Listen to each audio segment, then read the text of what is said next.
அனைவருக்கும் வணக்கம். என் லைஃப்பில் இந்த மாதிரி ஒரு பெயின்ஃபுல்லான ஒரு சுச்சுவேஷனை நான் ஃபேஸ் பண்ணதே கிடையாது. மனசு முழுக்க வலி வலி மட்டும்தான். இந்த சுற்றுப்பயணத்தில் என்னென்ன மக்கள் பார்க்க வராங்க, அதுக்கு ஒரே ஒரு காரணம் தான், அவங்க என் மேலே வச்சிருக்கிற அன்பும் பாசம். அந்த அன்புக்கும் பாசத்துக்கும் நான் எப்பவும் கடமைப்பட்டிருக்கிறேன். அதனால தான் இந்த சுற்றுப்பயணத்தில் மற்ற எல்லா விஷயங்களையும் தாண்டி மக்களுடைய சேஃப்டி, அதில் எந்த காம்ப்ரமைஸும் பண்ணிடக்கூடாதுன்றதுக்காக தான் அது என் மனசில் ரொம்ப ஆழமாக இருக்கும் அந்த எண்ணம். அதனால தான் இந்த அரசியல் காரணங்கள் எல்லாத்தையும் தவிர்த்துட்டு ஒதுக்கி வச்சுட்டு மக்களுடைய சேஃப்டி மட்டும் மைண்டில் வச்சுக்கிட்டு அதுக்கான இடங்களை சூஸ் பண்ணுறது, அதுக்கான இடங்களை பார்த்து பெர்மிஷன் கேட்குறது, போலீஸ் டிபார்ட்மெண்ட்டில் அதை ரிக்வெஸ்ட் பண்ணி கேட்போம். ஆனால் நடக்கக்கூடாதது நடந்துருச்சு.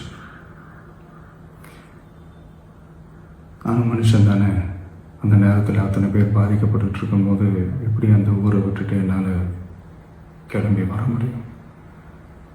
நான் திரும்ப அங்கே போகணும்னு இருந்துச்சுன்னா அதை ஒரு காரணம் காட்டி அங்கே வேறு சில பதட்டமான சுச்சுவேஷன்ஸ், வேறு சில அசம்பாவிதங்கள் அந்த மாதிரி எதுவும் நடந்துடக்கூடாதுன்றதுக்காக தான் நாங்கள் அவாய்ட் பண்ணோம். இந்த நேரத்தில் சொந்தங்களை இழந்து தவிக்கிற அத்தனை குடும்பங்களுக்கும் என்னுடைய ஆழ்ந்த இரங்கலை தெரிவிச்சுக்கிறேன். எனக்கு தெரியும், என்ன சொன்னாலும் இது ஈடையாகாதுன்னு எனக்கு தெரியும். ஹாஸ்பிட்டலில் ட்ரீட் பண்ணிகிட்ருக்கிற எல்லாருமே சீக்கிரமாக க்யூர் ஆகி வரணுன்றதை இந்த நேரத்தில் நான் வேண்டிக்கிறேன். கூடிய சீக்கிரமே உங்கள் எல்லாரையும் நான் சந்திக்கிறேன். இந்த நேரத்தில் எங்களுடைய வலிகளை, எங்களுடைய நிலைமையை புரிஞ்சுக்கிட்டு எங்களுக்காக பேசின அரசியல் கட்சிகளை சார்ந்த நண்பர்கள், தலைவர்கள் அனைவருக்கும் என்னுடைய நன்றியை தெரிவிச்சுக்கிறேன்.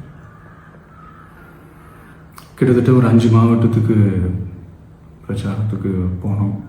இந்த மாதிரி எதுவுமே நடக்கல. ஆனால் கரூரில் மட்டும் ஏன் எப்படி நடக்குது, எப்படி நடக்குது? மக்களுக்கு எல்லா உண்மையும் தெரியும். மக்கள் எல்லாத்தையும் பார்த்துக்கிட்டு இருக்கிறாங்க. கரூரை சேர்ந்த அந்த மக்கள் அந்த உண்மையெல்லாம் வெளியில் சொல்லும்போது எனக்கு கடவுளே நேரில் வந்து இறங்கி அந்த உண்மைகள்லாம் சொல்கிற மாதிரி எனக்கு தோணுச்சு. சீக்கிரமே எல்லா உண்மைகளும் வெளியில் வரும்.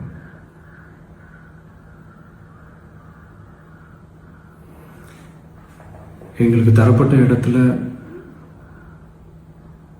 நாங்கள் போய் அந்த ஸ்பாட்டில் நின்று நாங்கள் பேசிட்டோம். அதை தாண்டி எந்த தவறும் எங்கள் சைடில் நாங்கள் எதுவுமே செய்யலை.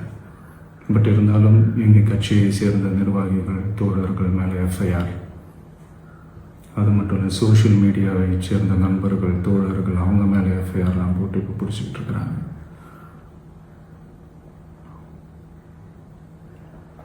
சிஎம் சார், உங்களுக்கு ஏதாவது இந்த பழி வாங்கணும் அப்படின்ற எண்ணம் ஏதாவது இருந்துச்சுன்னா என்ன வேணாலும் பண்ணுங்க. அவங்க மேலே கை வைக்காதீங்க. நான் ஒன்று வீட்டில் இருப்பேன், இல்லை நான் ஆஃபீஸில் இருப்பேன். என்ன வேணாலும் செய்யுங்க. நண்பர்களே, தோழர்களே, நம்மளுடைய அரசியல் பயணம் இன்னும் ஸ்ட்ராங்காக, இன்னும் தைரியத்தோட